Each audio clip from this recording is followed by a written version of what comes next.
is the Venus de Milo, a reconstruction.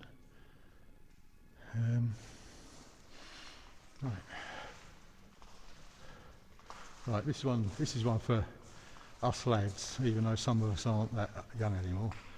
Advice to a young man on taking a mistress. Benjamin Franklin was essentially a practical man, so when a young man of his acquaintance confided in him that he was seeking a mistress, Franklin wrote him a few lines of advice. While urging that matrimony was undoubtedly the ideal state, allegedly, Franklin suggested that if his friend must take a mistress, he should avoid young virgins and seek a discreet and older woman. His reasoning led him to state that, as in the dark all cats are grey, the pleasure of corporal enjoyment with an older woman is at least equal and frequently superior, and they are so grateful for the attention. How true. Anyway, let's carry on. It's nice that they've got seats here for old people like me to sit on, but I don't really need it at the moment.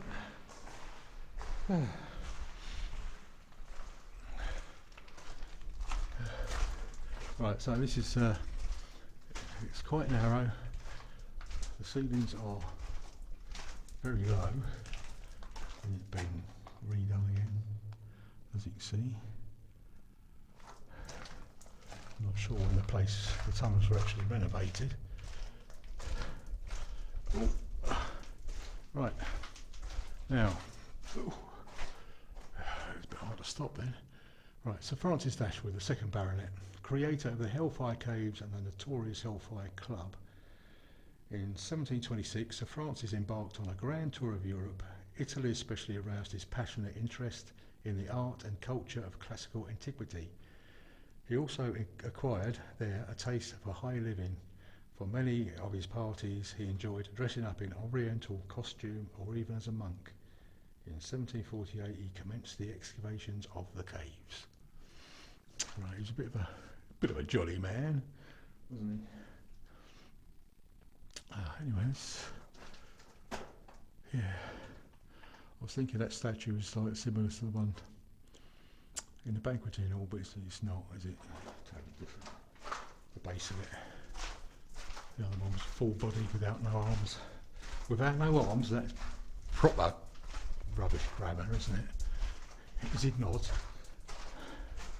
Right, so that's another map of the place. We're like 2/3 of the way through.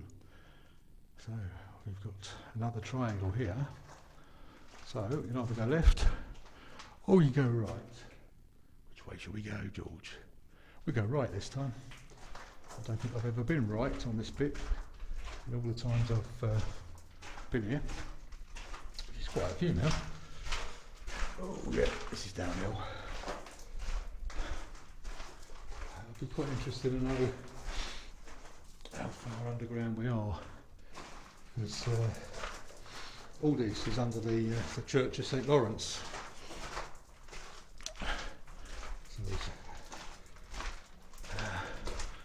So there was rumoured to be a sort of a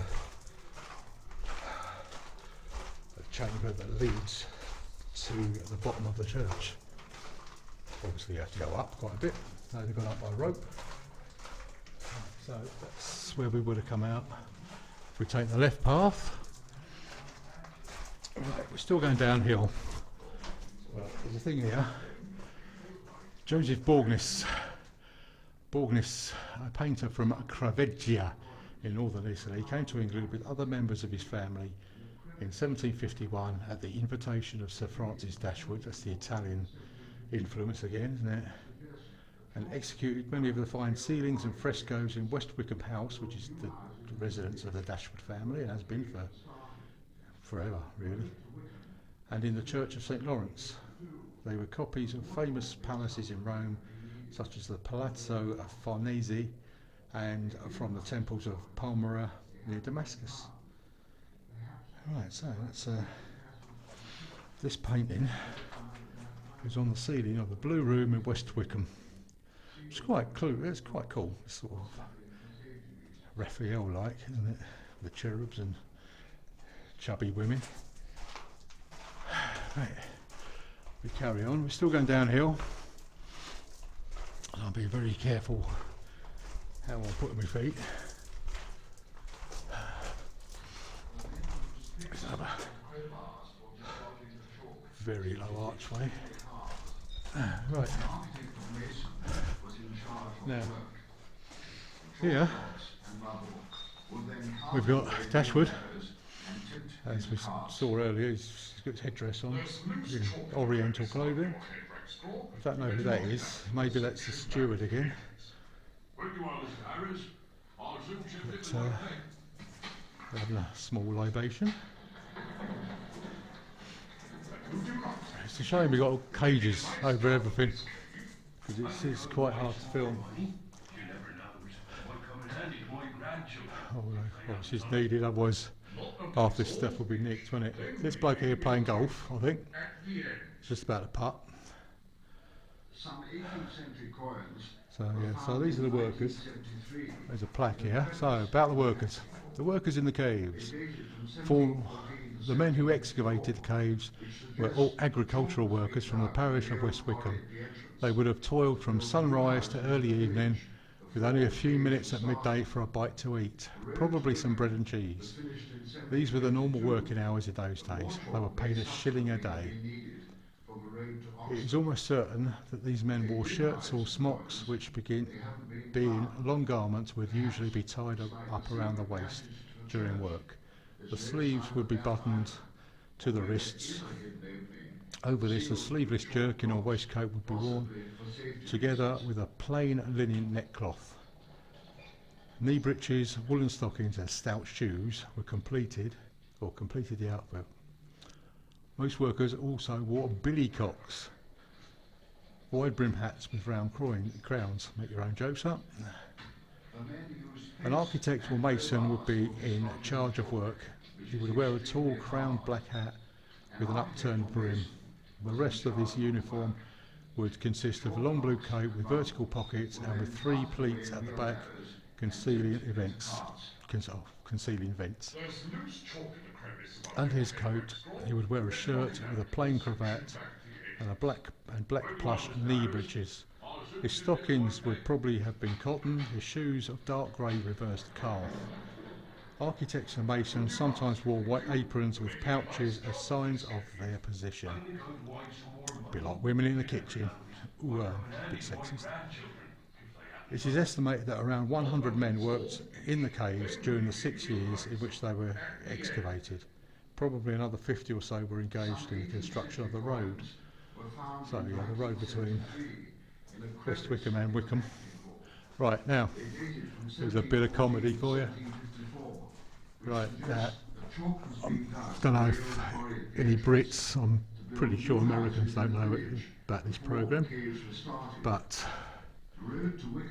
like 20 odd years ago, I don't even know if it's still going, but there's a programme called Most Haunted in the UK. It's got relegated to one of the crap channels. Anyway, this Most Haunted has been so fake. It's been faking phenomenon. The medium has been exposed several times. If you search on YouTube, you see, just say Derek Acora fake. Well, they've spelt his name wrong. I'll read this out anyway. So, but before I do that, just to prove how fake it is, so they did a live vigil from, I think it was the West Country, and all week on Living TV they were sort of plugging this vigil that was going to be on Saturday Night Live, and they're going to Matthew Hopkins country. So anyway, they get there, they're walking down the road, and Derek Acora, he's got this spirit guide called Sam, and he's going, what's that, Sam? What's that, Sam? Matthew Hopkins, what does that mean, Sam? So, obviously, well or fake. So, anyway, about this place. The ghost hunting team from the renowned Living TV programme, Most Haunted, carried out an overnight vigil within the caves during December 2003. I remember watching this.